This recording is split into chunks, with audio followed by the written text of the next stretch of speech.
That Wednesday morning began like any other for Eleanor Vance.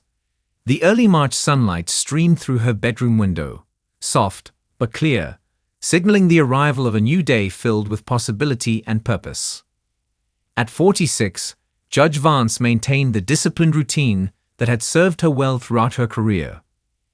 Her home in the quiet suburbs outside Oakwood Creek was modest but immaculate, every item in its place, a physical reflection of the ordered mind that had elevated her to the bench 5 years earlier. She moved through her morning rituals with practiced efficiency. The selection of her attire was never rushed. Today's schedule included a complex civil case involving a land dispute between two prominent local families. She chose her charcoal gray suit, well-tailored but not ostentatious, paired with a crisp white blouse that spoke of professionalism rather than privilege. Standing before her dressing room mirror, Eleanor fastened the small gold brooch, shaped like the scales of justice, to her lapel. Her fingers lingered on it for a moment. This treasured gift from her late husband James had become a silent companion on the bench, a reminder of balance when the demands of justice grew heavy. She could almost hear his voice. "Remember, Ella, true justice sees the person, not just the case." "I remember," she whispered to the empty room, her reflection showing a woman of dignified bearing, her dark eyes clear and focused, her natural hair styled in a neat, professional cut. Eleanor moved to the kitchen, where sunlight pooled on the granite countertop. She drank her coffee black and ate a single slice of toast, mentally reviewing the case details she had studied late into the previous night. The Hanson-Mercer property line dispute was anything but simple. 3 generations of handshake agreements, missing surveys, and family tensions that ran deeper than any property marker. Her briefcase waited by the door, files meticulously organized inside. Beside it lay her judge's robe, carefully folded. She never wore it at home, believing firmly in the separation between Eleanor the woman and Judge Vance the official. The robe was a mantle of responsibility she would don only once she crossed the courthouse threshold. Before leaving, she performed a quick inspection of her 2012 Ford Taurus. The dark blue sedan wasn't new or flashy, but it was reliable, much like Eleanor herself. She circled the vehicle, noting with familiar disappointment the cracked left taillight, damaged in a minor parking lot collision 3 weeks prior. The repair was scheduled for Saturday, but the light still functioned. Just a cosmetic flaw, she assured herself, running her finger along the plastic fracture. She settled into the driver's seat, adjusting the mirrors with precision. The judge's robe was carefully arranged on the back seat, ready for her arrival at court. The engine hummed to life, and as she backed out of her driveway, Eleanor mentally transitioned from home to work, reviewing the important points she would need to address in today's hearing. The suburban streets were quiet at this hour, dappled with the shifting patterns of sunlight through budding trees. 15 minutes of driving would take her to the Oakwood Creek County Courthouse, where she had served diligently since her appointment. Eleanor had earned her position through decades of determined work, first as a public defender, then as a respected prosecutor, and finally as the 3rd African-American woman to serve on the county bench. Her thoughts drifted to the challenges she had overcome, the subtle and not-so-subtle barriers she had faced.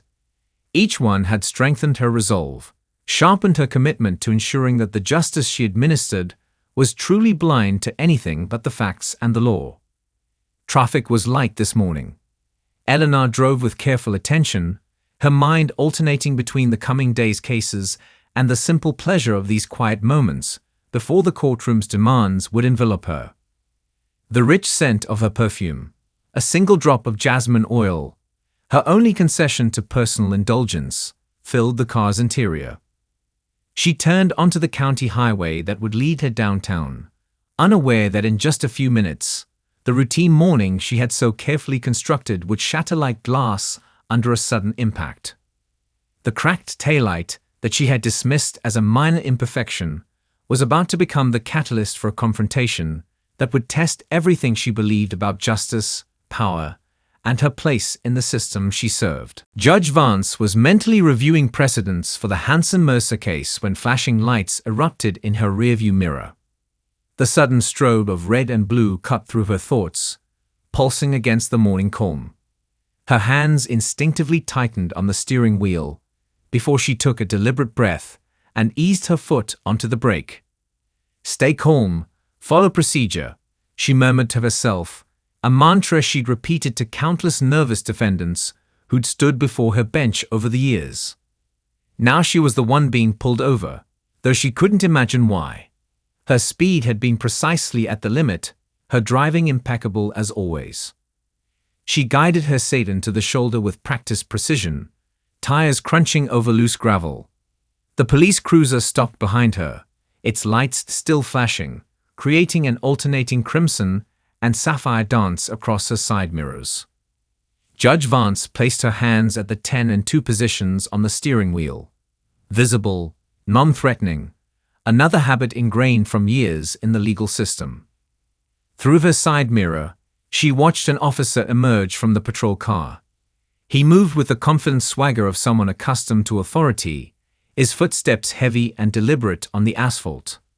Officer Gary Miller, though she didn't know his name yet, approached her window with his right hand resting near his belt. He was stocky, with a cleanly shaved head and a face set in what seemed like a permanent skull. Judge Vance pressed the button to lower her window, letting in the crisp morning air and the faint smell of early spring mixed with exhaust fumes. "Good morning, officer," she greeted him with the practiced courtesy she extended to everyone in her courtroom. "How may I help you today?" Officer Miller didn't return the greeting. His eyes, small and watchful beneath heavy brows, assessed her with what felt like immediate disapproval. The morning sunlight caught his badge, number 8734, as he shifted his weight. "License, registration, and insurance," he demanded, his voice a gravelly command rather than a request. The words emerged clipped and cold, lacking the professional tone Judge Vance had come to expect from officers who appeared in her courtroom. "Of course," she replied evenly, reaching slowly toward her glove compartment. "May I ask why I've been pulled over?" Officer Miller didn't answer immediately. His gaze swept over her professional attire, lingering on the gold scales of justice brooch at her lapel with a flicker of something unreadable in his expression. Judge Vance retrieved her documents with methodical care and handed them to him through the window. He took the papers without comment, glancing at her license with passing interest before his attention fixed on something else. He stepped back slightly, moving toward the rear of her vehicle. "Your taillight is broken," he finally said, his voice carrying a note of satisfaction that seemed disproportionate to such a minor issue. "Yes, officer," Judge Vance responded, her tone remaining level. "I'm aware of the cracked light. It's still functional, but I have it scheduled for repair this weekend. The appointment is already made." Officer Miller circled back to her window, but his eyes kept darting to the back seat of her car, where her black judge's robe lay neatly folded. His expression changed subtly, a tightening around the mouth, a narrowing of the eyes, as if something about the situation had suddenly unsettled or irritated him. "Where are you headed this morning?" he asked, the question carrying weight beyond simple conversation. "I'm on my way to work, officer. To the Oakwood Creek County Courthouse." She maintained eye contact, her posture remaining dignified despite the growing sense that something about this interaction was veering from standard procedure. The mention of the courthouse seemed to trigger something in Officer Miller. He glanced again at her professional attire, then back at the robe, his jaw tightening visibly. The morning sunlight caught his face at an angle that deepened the lines around his mouth, making his growing frown appear carved in stone. "And what do you do at the courthouse?" he asked, his tone shifting into something harder to define. Part suspicion, part something else that made Judge Vance's instincts, honed through years in courtrooms reading witnesses and defendants, signal caution. Before she could answer, he leaned down slightly, bringing his face closer to the window. His eyes performed another sweep of her car's interior. pausing on her briefcase with its embossed scales of justice, then returning to the robe in the back seat. "What's with the costume?" he asked, the word costume emerging with unexpected emphasis. The question hung in the air between them, transforming the routine traffic stop into something else entirely. A threshold moment that Judge Eleanor Vance, with all her years of legal experience, sensed would define the events to follow. The red and blue lights continued their rhythmic flashing, painting alternating shadows across both their faces, revealing and concealing their expressions in a pulsing cadence. "It's not a costume, officer," Judge Vance replied, her voice maintaining its professional calm despite the insult embedded in his question. "That's my judicial robe. I'm Judge Eleanor Vance of the Oakwood Creek County Court." A beat of silence followed her words. Then Officer Miller's face transformed, his expression shifting from suspicion to disbelief, and finally settling into something resembling amusement. The smile that spread across his face held no warmth. "A judge," he repeated, drawing out the word as if it were an absurdity. "You." His laughter cut through the morning air, sharp and dismissive. It was a sound Judge Vance had heard variations of throughout her career, the laugh of someone confronted with a reality that challenged their narrow expectations. "Yes, officer. I've served on the bench for 5 years now," she continued, maintaining her composure.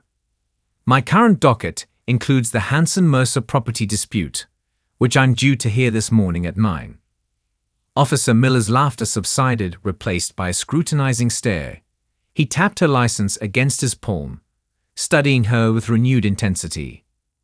"Look," he said, his voice lowered but hardened.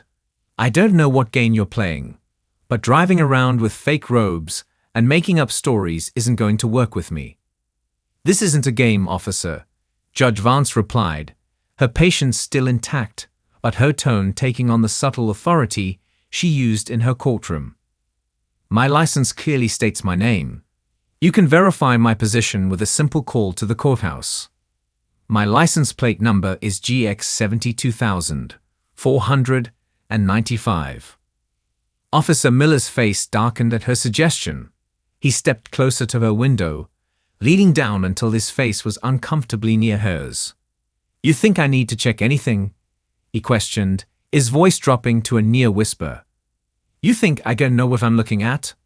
A woman in your position, driving this beat-up car with a broken light, claiming to be a county judge." The pause before position hung in the air between them, laden with unspoken implications.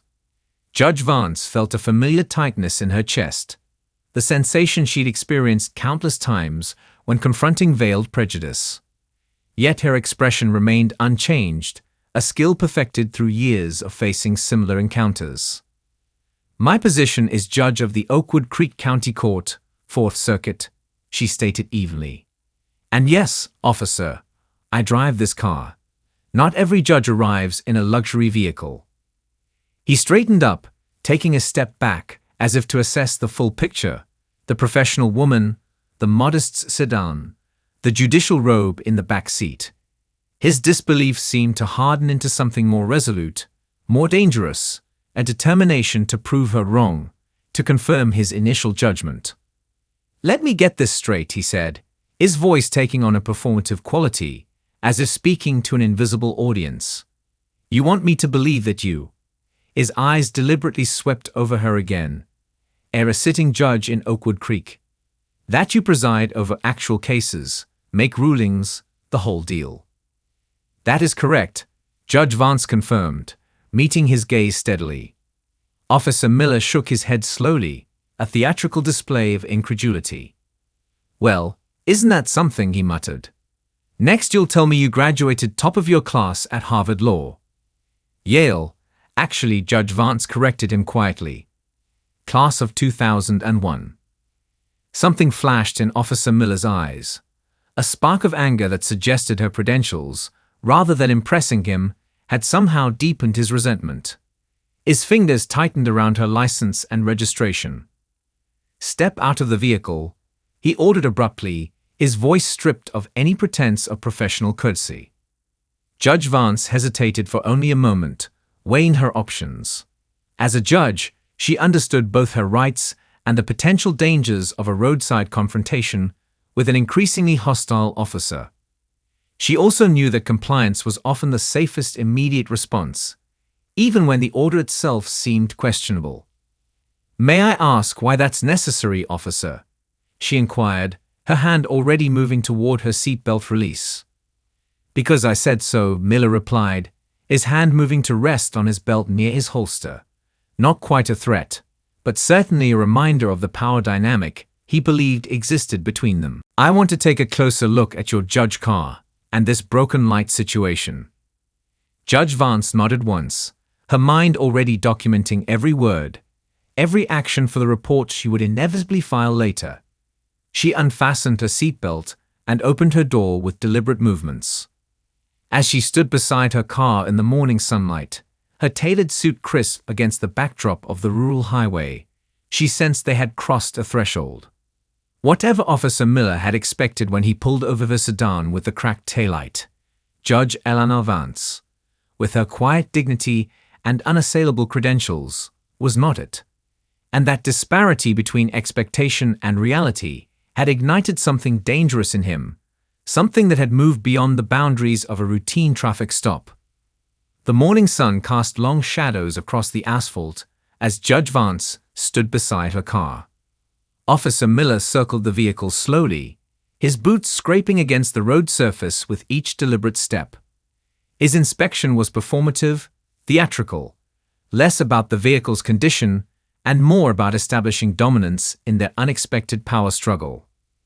"Quite the car for a judge," he remarked, running a finger along the sedan's roof. "Most judges I've encountered drive something a bit more impressive." "The position is about service, not status," Judge Vance replied evenly, her hands clasped before her. She remained poised, yet alert, watching his movements with the careful attention she typically reserved for unpredictable witnesses in her courtroom. Officer Miller reached the rear of the car, where the cracked taillight had sparked this encounter. He tapped it lightly with his knuckle, the plastic casing giving a hollow sound. "This light is definitely broken," he declared, as if announcing a profound discovery. "Driving with broken equipment is a safety violation. As I mentioned earlier, the light still functions. I have an appointment this weekend to have it repaired." Judge Vance explained again, her patience intact despite the repetition. The officer's face darkened. Her continued composure seemed to frustrate him further, as if her dignity were a personal affront. He straightened up, squaring his shoulders. "You know what I think?" he said, his voice lowering to a confidential tone that somehow carried more menace than a shout. "I think you're putting on an act. The fancy suit, the made-up title, that robe in your back seat. All dress up." Judge Vance felt her heart rate increase, though her expression remained unchanged.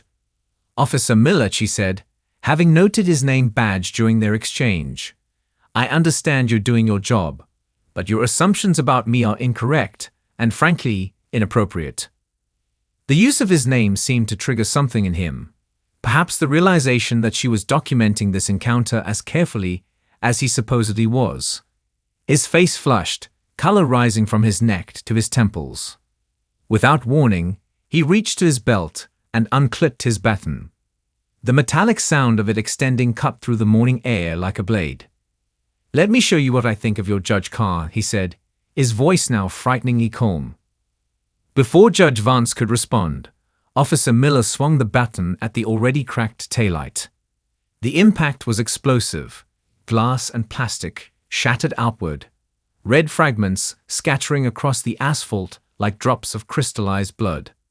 The sound reverberated in the still morning air, echoing off the trees lining the highway. Judge Vance flinched, but held her ground.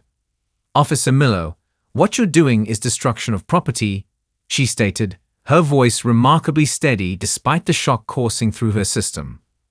"I insist that you stop immediately." But Officer Miller wasn't listening. Something had broken loose inside him, a dam of restraint giving way to a flood of unchecked power. He moved to the intact taillight on the other side and swung again. Another explosion of glass and plastic, another shower of fragments across the asphalt. Both lights broken now, he announced with a twisted satisfaction. Can't drive with no taillights. That's dangerous. Judge Vance stood frozen, witnessing the destruction of her property with outward calm that belied her internal turmoil. As a judge, she had sentenced people for less significant acts of vandalism than what she was now experiencing at the hands of an officer sworn to uphold the law. Officer Miller continued his path of destruction, moving methodically to the brake lights. 2 more violent swings, 2 more shattering sounds. Glass crunched beneath his boots as he circled back to face her, his breathing slightly elevated from the exertion, baton still gripped tightly in his right hand. Not so special now, is it? Your judge car? He taunted, gesturing at the damaged vehicle with his baton. Sweat beaded on his forehead despite the cool morning air. Judge Vance looked him directly in the eyes, refusing to be diminished by his display of brute force. In that moment, something shifted between them. Where he expected to see fear or submission, he encountered only steady resolve. The silence seemed to unnerve him more than any protest could have. Officer Miller finally lowered his baton, clipping it back to his belt with less certainty than when he'd drawn it. The adrenaline of destruction was fading, perhaps leaving room for the first seeds of doubt about his actions. Better fix those lights before you drive again, he said, his voice attempting to reclaim authority, though it now held a defensive edge. It's a safety issue. Without waiting for her response, he turned and walked back to his patrol car, his posture rigid. The cruiser's engine roared to life, and he pulled away with unnecessary speed, leaving Judge Vance standing amid the glittering debris of shattered glass. As the sound of his engine faded into the distance, Judge Vance surveyed the damage to her vehicle. The destruction was comprehensive, all rear lights demolished beyond repair, rendering the car undrivable. Yet as she stood there, surrounded by fragments that caught and reflected the morning sunlight, it wasn't defeat that filled her heart. It was determination, pure, righteous, and absolute. For several moments after Officer Miller's departure, Judge Vance remained perfectly still, her mind cataloging every detail of what had just transpired. The highway was quiet again, the morning sun continuing its climb as if nothing extraordinary had occurred. But the glittering fragments of plastic and glass surrounding her feet told a different story. She reached for her phone with hands that she refused to allow to tremble. This wasn't the time for shock or outrage. Those emotions could come later, in private. Now was the time for action, for procedure, for the methodical application of the very system she had sworn to uphold. The courthouse number was at the top of her favorites list. 3 rings later, a familiar voice answered. Oakwood Creek County Courthouse, Evelyn Carter speaking. Evelyn, it's Eleanor Vance, she said, her voice steady yet somehow different, charged with a quiet intensity that hadn't been there during their routine morning exchanges over the past 5 years. A brief pause. Judge Vance. Is everything all right? You sound. I need to report an incident. Judge Vance interrupted, unusual for her but necessary now. I was pulled over on Highway 16 for a cracked taillight. The officer, Gary Miller, badge number 8734, has deliberately destroyed all the rear lights of my vehicle. The car is now undrivable. Oh my God, Evelyn gasped, her professional demeanor momentarily slipping. Are you hurt? Should I call an ambulance? I'm physically unharmed, Judge Vance assured her, glancing once more at the damaged car. But I need 3 things immediately. A vehicle to transport me to the courthouse, a tow service for my car, and most importantly, I need this incident formally documented. Today, this morning. The shock in Evelyn's voice transformed into the efficient competence that made her an invaluable court clerk. I'll handle transportation and the tow service right away. For the documentation, should I alert internal affairs at the police department or? No, Judge Vance's response was immediate and firm. This goes directly to District Attorney Chen's office. I want criminal charges filed, not an internal review. Another pause, longer this time. Criminal charges against an officer? Judge Vance, that's unusual. So is an officer destroying a judge's vehicle in a fit of rage, she replied, her tone measured but resolute. What Officer Miller did wasn't misconduct, Evelyn. It was criminal vandalism and an abuse of power committed against a judicial officer on her way to court. I understand, Evelyn replied, her voice now matching Judge Vance's determination. I'll contact DA Chen immediately and arrange for a court vehicle to pick you up. Where exactly are you located? Judge Vance provided her location and ended the call, slipping the phone back into her purse. She looked once more at her damaged car, at her judicial robe still laying neatly folded on the back seat, untouched amid the destruction. The symbolism wasn't lost on her. 15 minutes later, a black SUV with county courthouse plates pulled up behind her disabled vehicle. Frank Weston, one of the courthouse security officers, stepped out and approached her with concern evident in his expression. Judge Vance, he greeted her with a respectful nod. Mrs. Carter informed me of the situation. Are you sure you're all right? I'm fine, Frank, she assured him, though fine was a simplification of the complex emotions churning beneath her composed exterior. Thank you for coming so quickly. As Frank retrieved her briefcase and rode from the damaged vehicle, a tow truck arrived, its yellow lights flashing. The driver whistled low when he saw the systematic destruction of the rear lights. Someone sure did a number on your car, ma'am, he observed, crouching to examine the damage. Yes, Judge Vance agreed simply. Someone with a badge and a baton. The driver's eyebrows shot up, but he asked no further questions, focusing instead on securing her vehicle for transport. Inside the courthouse SUV, Judge Vance sat with her briefcase on her lap, her robe now draped carefully across her knees. As they pulled away, Frank glanced at her in the rearview mirror. Mrs. Carter mentioned you're pressing charges, he said, his tone carefully neutral. That's going to stir up quite a storm, Judge Vance. She met his eyes in the mirror. Some storms are necessary, Frank. Sometimes the air needs clearing. 20 minutes later, the vehicle pulled into the courthouse parking area. Judge Vance emerged, briefcase in hand, black robe now draped over her arm. The courthouse stood before her, a stolid stone edifice of imposing columns and broad steps, a physical embodiment of the justice system she had dedicated her life to serving. As she climbed those steps, Judge Vance felt the weight of the morning's events settling on her shoulders alongside the weight of her judicial responsibilities. But rather than burdening her, these twin pressures seemed to strengthen her resolve, to clarify her purpose. By the time she reached the building's massive oak doors, Judge Eleanor Vance had made a decision that would transform a roadside act of prejudice and abuse into a case that would resonate far beyond Oakwood Creek. She wasn't just going to report the incident or file a complaint. She was going to do something unprecedented.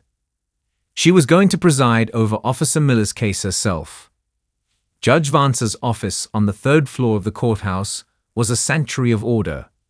Law books arranged by subject and jurisdiction, case files stacked with precision, her degrees and certifications displayed without ostentation on the walnut-paneled wall. But today, that sanctuary had transformed into the eye of a gathering storm.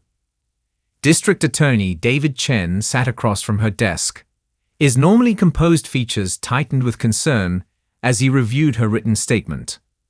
Beside him, Judge Robert Thompson, Chief Judge of the Oakwood Creek Circuit, listened intently as she recounted the morning's events for the third time. So he never ran your information? Judge Thompson asked, leaning forward slightly. At 67, his silver hair and penetrating blue eyes gave him a distinguished appearance that had graced the bench for over 2 decades. No, Judge Vance confirmed. He made his judgment based on appearances alone. DA Chen placed her statement on the desk, his fingers tapping thoughtfully against the paper. This goes beyond a simple property damage case, Your Honor. Officer Miller's actions constitute official misconduct, abuse of power, and potentially bias-motivated criminal damage. I want everything, David, Judge Vance replied, her voice calm but unyielding. Every applicable charge supported by evidence. No professional courtesies, no reduced charges because he wears a badge. Chet nodded, though a faint shadow of concern crossed his features. The police association will fight this tooth and nail. They protect their own. So do we, Judge Thompson interjected, his tone firm. The integrity of the bench is paramount. An attack on a judge is an attack on the system itself. A knock at the door interrupted their discussion. Evelyn Carter entered, her efficiency evident in her brisk movements as she placed a folder on Judge Vance's desk. We've located a witness, Your Honor, she reported. A delivery driver was parked at the convenience store about 50 yards from the incident. He observed the entire confrontation but was afraid to intervene. Excellent, Chen said, reaching for the folder. And the security footage? Already secured, Evelyn confirmed. The QuickMart's camera captured most of the incident, though at distance. The technical team is enhancing it now. Judge Vance felt a small measure of relief. Witness testimony would be crucial, but video evidence was irrefutable. Still, she knew from experience that cases against law enforcement officers were notoriously difficult to prosecute. What about Officer Miller's record? She asked, turning to Chen. The district attorney exchanged glances with Judge Thompson before responding. That's where things get interesting. There have been 6 complaints filed against him in the past 3 years for excessive force and unprofessional conduct. All were dismissed after internal review. Let me guess, Judge Vance said, her tone now tinged with irony. The complainants were predominantly minorities. 5 out of 6, Chen confirmed grimly. None resulted in disciplinary action. A pattern was emerging, one all too familiar to Judge Vance both professionally and personally. Officer Miller wasn't simply an officer having a bad day. He was a problem that the system had repeatedly failed to address. Judge Vance, Judge Thompson said, his voice gentle but serious, we need to discuss your request to preside over this case. The room fell silent. Even Evelyn, usually unflappable, seemed to hold her breath. It's unprecedented, he continued. A judge serving as both victim and adjudicator creates a clear conflict of interest. With respect, Your Honor, Judge Vance replied, meeting his gaze steadily, this situation itself is unprecedented. Officer Miller didn't target a random citizen. He targeted a judge en route to the courtroom, in part because he refused to believe a person who looks like me could hold such a position. She rose from her chair, smoothing her skirt with a deliberate gesture. His actions weren't just against Eleanor Vance the individual. They were against what this robe represents. She gestured to the judicial garment now hanging beside her desk. If I recuse myself, we send the message that his prejudice was effective, that he successfully removed a judge from the bench through intimidation and destruction. Judge Thompson's expression remained troubled. The appeals court would almost certainly overturn any conviction on grounds of judicial bias. Only if I demonstrate bias, Judge Vance countered. I intend to run the most procedurally perfect courtroom this county has ever seen. Every ruling, every admission of evidence, every instruction to the jury will be by the book. The conversation was interrupted by another knock. A young assistant from the DA's office entered, his expression conveying urgency. Sir, he addressed Chen, the police association has already retained counsel for Officer Miller. Alan Cooper arrived at the station 10 minutes ago. Chen's expression darkened. Cooper doesn't take small cases. They're mobilizing quickly, Judge Thompson observed. They know the significance of this case. So do we, Judge Vance said quietly. After the assistant departed, Chen gathered his notes. Cooper will file motions to suppress the video, challenge the witness credibility, and most certainly demand your recusal, Judge Vance." "Let him," she replied, her resolve unwavering. "Everything that happened this morning is admissible and relevant. And as for my recusal," she paused, looking from Chen to Thompson, "that will be denied." As her colleagues prepared to leave, Judge Vance returned to her desk, already anticipating the legal battles ahead. The system that had protected Officer Miller for years was now rallying to his defense once more. But this time, he had chosen the wrong target. This time, the system would work as intended, not to shield the powerful, but to bring them to account. Courtroom 3 of the Oakwood Creek County Courthouse fell silent as the bailiff's voice rang out with ceremonial gravity. "All rise. The Circuit Court of Oakwood Creek County is now in session. The Honorable Judge Eleanor Vance presiding." Judge Vance entered from her chambers, the black judicial robe flowing around her as she ascended the steps to the bench. Her expression revealed nothing of the extraordinary circumstances that had brought her to this moment.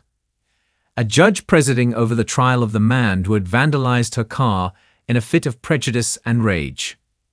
"Be seated," she instructed, her voice carrying the measured authority that had defined her tenure on the bench.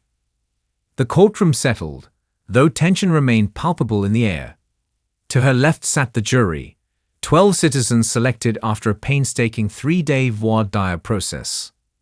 To her right, the court reporter's fingers hovered over her stenotype machine.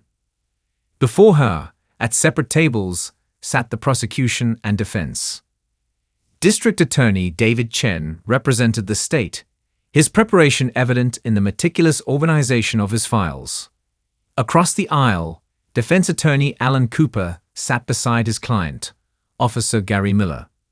Cooper's reputation as the Police Association's premier defense counsel was well earned. His distinguished silver hair and tailored suit projected confidence and authority. Officer Miller, dressed in a navy suit that echoed his uniform without actually being one, looked diminished somehow. Without his badge and gun, without the power of his position, he appeared smaller, uncertain. His eyes darted around the courtroom, steadfastly avoiding direct contact with Judge Vance. "The State of Georgia versus Gary James Miller," Judge Vance announced, her tone neutral as she read from the docket. "Charges include criminal damage to property, violation of oath of public office, and official misconduct. Are both sides prepared to proceed?" "The state is ready, Your Honor," Chen confirmed, rising briefly. "Defense is ready," Cooper echoed, though his tone suggested readiness for battle rather than mere procedure. "Very well," Judge Vance nodded. "Mr. Chen, you may present your opening statement." Chen approached the jury box with measured steps. His opening laid out the facts with prosecutorial precision. A routine traffic stop transformed into an abuse of power, culminating in the deliberate destruction of a citizen's property by an officer sworn to protect and serve. What made this case extraordinary, Chen explained, was that the citizen in question was Judge Eleanor Vance, a fact that would require an unprecedented procedural step. "The evidence will show," Chen concluded, "that Officer Miller's actions were not just criminal damage, but an attack on the dignity and independence of our judicial system itself." When Cooper rose for the defense's opening, his approach was immediately evident. Where Chen had been straightforward, Cooper was theatrical, pacing before the jury, gesturing expressively, his voice modulating for effect. "Ladies and gentlemen," he began, fixing each juror with a personable gaze. "Police work is difficult, demanding, and dangerous. Officers must make split-second judgments in ambiguous situations." He painted Officer Miller as a dedicated public servant who had faced an unusual and suspicious situation. A woman claiming judicial authority while driving a vehicle with obvious safety violations. Was Officer Miller overzealous in addressing this safety concern? Perhaps, Cooper conceded with calculated candor. But criminal intent? Absolutely not. Then came the moment that transformed the proceedings from merely unusual to truly unprecedented. The state calls Judge Eleanor Vance to the stand. Chen announced after both openings concluded. A murmur rippled through the courtroom. Judge Vance rose from the bench, removed her judicial robe, and carefully draped it over her chair, a symbolic gesture that did not go unnoticed by the observers. In her charcoal suit, she descended the steps and moved to the witness stand, where the bailiff administered the oath. Do you swear to tell the truth, the whole truth, and nothing but the truth, so help you God? I do, Judge Vance affirmed, her voice clear and steady. She took her seat in the witness box, now facing the acting judge, Judge Robert Thompson, who had entered specifically to preside during her testimony. The courtroom had been reconfigured for this extraordinary circumstance, with Thompson temporarily occupying a second judicial position. Under Chen's careful questioning, Judge Vance recounted the events of that morning with clinical precision: the traffic stop, Officer Miller's escalating disbelief and hostility, and the methodical destruction of her vehicle's lights.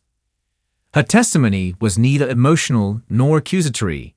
She stated facts as she would expect any witness in her courtroom to do. When Chen finished, Cooper approached the witness stand, his expression pleasant, but his eyes calculating. Judge Vance, he began, emphasizing her title with subtle irony, you were driving to work with a broken taillight, were you not? I was driving with a cracked taillight that was still functional, she corrected evenly. It was scheduled for repair. And you were wearing professional attire, with a judge's robe in your back seat, correct? Yes. Cooper paced before her, hands clasped behind his back. Would you agree that this combination might appear unusual to the average observer? A woman dressed formally, a judge's robe, in a car with obvious damage. Judge Vance met his gaze directly. I would agree that it might prompt questions, which I answered truthfully and completely. Cooper's questioning grew increasingly pointed, attempting to suggest that she had been uncooperative, confrontational, or condescending. Throughout, Judge Vance maintained her composure, neither defensive nor combative, simply factual. When her testimony concluded, she returned to the bench, once again donning her judicial robe. The symbolism was unmistakable. She had temporarily stepped from her role to serve justice, but now resumed the mantle of her authority. As Judge Thompson exited and the trial continued under her direction, the extraordinary nature of what had just occurred seemed to settle over the courtroom. A judge had testified in her own court without sacrificing either her dignity or the proceeding's integrity.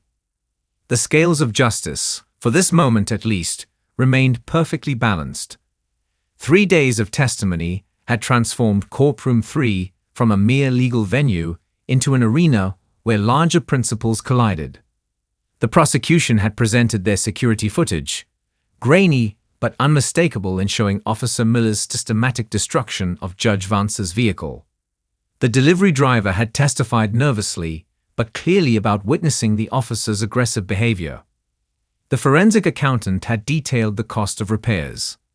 The police department's own training officer had reluctantly confirmed that Miller's actions violated multiple protocols.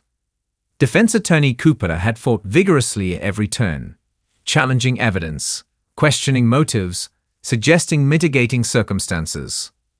Officer Miller himself had taken the stand, his testimony a careful construction of half-truths. He had been concerned about public safety. He had doubted Judge Vance's identity because of inconsistencies.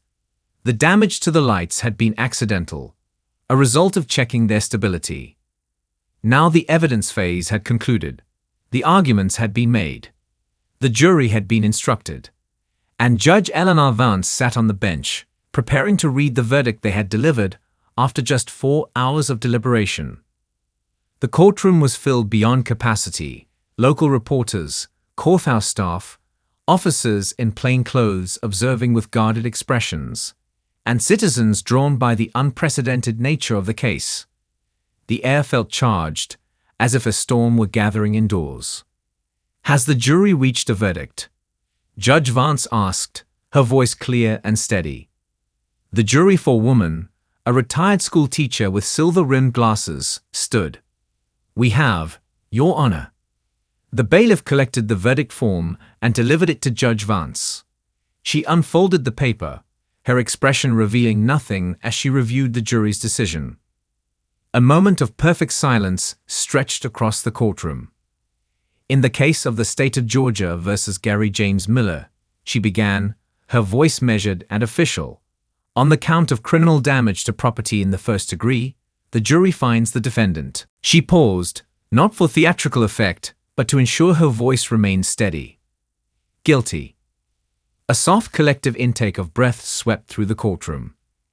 "On the count of violation of oath of public office, the jury finds the defendant guilty.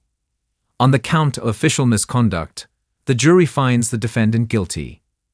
Officer Miller's face drained of color. Cooper placed a steadying hand on his client's shoulder, his expression tightly controlled. Judge Vance folded the verdict form and addressed the courtroom. "The jury is thanked and excused. We will proceed to sentencing." After a 15-minute recess, Judge Vance returned to deliver the sentence. The courtroom had grown even more tense, expectant. "Gary James Miller, please rise," she instructed. Officer Miller stood, now visibly trembling, his attorney beside him. Judge Vance looked directly at him for the first time since her testimony. Their eyes met briefly before Miller looked away.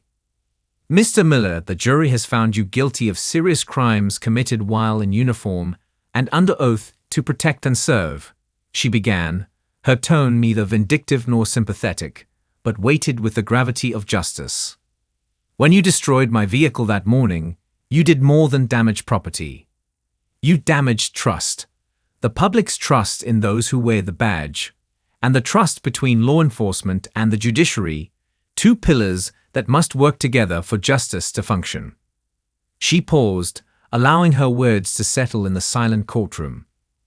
"I have considered the severity of your actions, your service record including previous complaints, and the need to send a clear message that no one, regardless of position or power, is above the law." Another pause, this one heavier with anticipation. "For criminal damage to property in the first degree, I sentence you to 2 years incarceration. For violation of oath of public office, I sentence you to 1 year, to run concurrently. For official misconduct, I sentence you to 1 year, also concurrent. Additionally, you will pay restitution in the full amount of $3,427 for vehicle repairs, plus a fine of $5,000. The sentence was firm but measured, neither excessively harsh nor tokenistic. It reflected not personal vengeance but judicial principle. "Bailiff, the defendant is remanded to custody," she concluded. As the officers approached to take Miller away, his expression finally crumbled from defiance to stunned realization. The power dynamic that had begun on a sunlit highway had completed its reversal in this wood-paneled courtroom. Later that afternoon, Judge Vance sat alone in her chambers. She had continued her docket, hearing 2 more cases with her customary attention and fairness.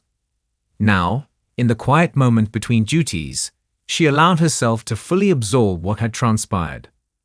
On her desk sat a small evidence bag containing fragments of her shattered taillight, released to her now that the case was concluded. Beside it lay her scales of justice brooch, which she had worn throughout the trial. She touched each item gently, these physical reminders of a journey from victim to victor, not through force, but through faith in the system she served. Outside her window, reporters were already crafting headlines about the unprecedented case. Police departments across the state would soon be reviewing their training and accountability measures. Conversations about judicial authority and racial bias were igniting in coffee shops and online forums. But here, in this moment of solitude, Judge Eleanor Vance simply allowed herself to feel what she had not permitted during the trial: the quiet satisfaction of justice properly served. She had not simply won a case. She had demonstrated the system's capacity to heal itself when good people insisted on its proper function.